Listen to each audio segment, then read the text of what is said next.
Hi friends, RSS മേധാവി ശ്രീ മോഹൻ ഭഗവത് ഒരിക്കൽ കൂടി അസന്നിഗ്ധമായി പ്രഖ്യാപിച്ചു BJPയുടെ ലക്ഷ്യം എന്ന് പറയുന്നത് ഹിന്ദു രാഷ്ട്രമാണ് എന്ന്. അദ്ദേഹം ഒരു കാര്യം കൂടി ഉറപ്പിച്ചു പറഞ്ഞു, താനും ശ്രീമാൻ നരേന്ദ്ര ദാമോദറും ഉടനെ എങ്ങും റിട്ടയർ ചെയ്യാൻ പോകുന്നില്ല. അപ്പോ പിന്നെ ശ്രീമാൻ LK അഡ്വാനിയും ശ്രീ മുരളി മനോഹർ ജോഷിയും ഒക്കെ മാറി നിന്നത് അഥവാ മാറ്റി നിർത്തിയത് 75 വയസ്സ് കഴിഞ്ഞു എന്നതിന്റെ പേരിലായിരുന്നു. അവരൊക്കെ മണ്ടന്മാരായോ? അവരിപ്പോ ആലോചിക്കുന്നുണ്ടാവണം.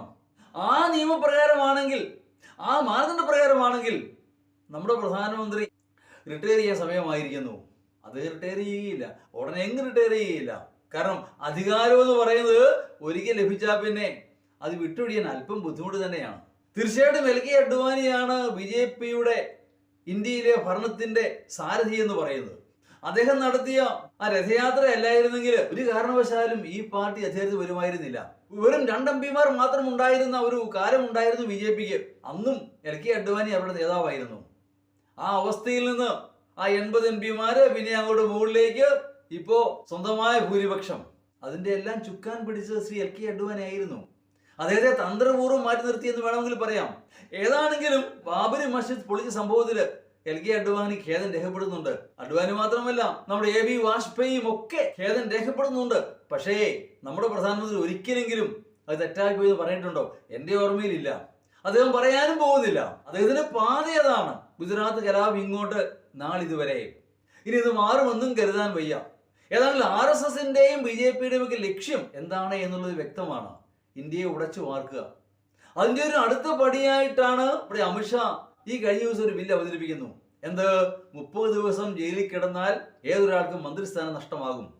ജയിലിൽ കിടക്കുന്നതാണോ കിടത്തുന്നതാണോ അതാണ് പ്രശ്നം എന്ന് പറയുന്നത്.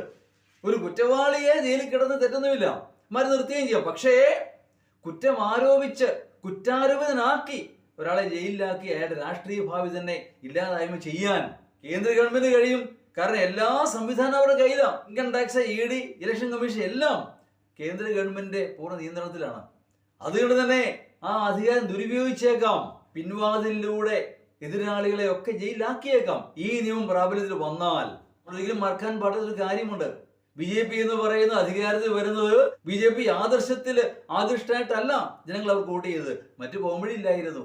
The weakest prime minister of India, അല്ലെങ്കിൽ ആക്സിഡന്റൽ പ്രൈം മിനിസ്റ്റർ എന്നൊക്കെ പറയുന്ന മൻമോഹൻ സിംഗിന്റെ ഭരണം, അല്ലെങ്കിൽ ശ്രീമതി സോണിയാഗാന്ധിയുടെ പിൻസി ഡ്രൈവിംഗ്, അതിൽ മനം മടുത്ത് മറ്റു ചാൻസും ഇല്ലാത്തതിന്റെ പേരിലാണ് ഒരു ചാൻസ് BJP കൊടുത്തത്. പക്ഷേ അവരത് സ്ഥിരമാക്കി കളയുമെന്ന് ആരും സ്വപ്നേവി കരുതിയില്ല. ഒരു വിധത്തിൽ പറഞ്ഞാൽ പൂർണ്ണമായി ജനാധിപത്യപരമായിട്ടാണോ അധികാരം നിലനിർത്തുന്നത്? ഒരിക്കലുമല്ല.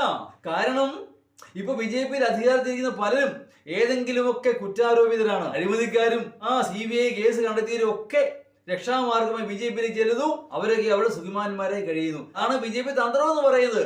ലക്ഷ്യം മാർഗത്തെ സാധൂകരിക്കുന്നു. ലക്ഷ്യത്തിന് വേണ്ടി ഏതു മാർഗവും സ്വീകരിക്കാം. ലക്ഷ്യമാണ് പ്രധാനം, മാർഗം പ്രശ്നമേ അല്ല. ഇതാണ് ഇപ്പോഴത്തെ അവസ്ഥ ഇന്ത്യയിലെ. സത്യം വിളിച്ചു പറഞ്ഞ മോഹൻ ഭാഗവത്തിന് സ്തോത്രം, അത്ര തന്നെ.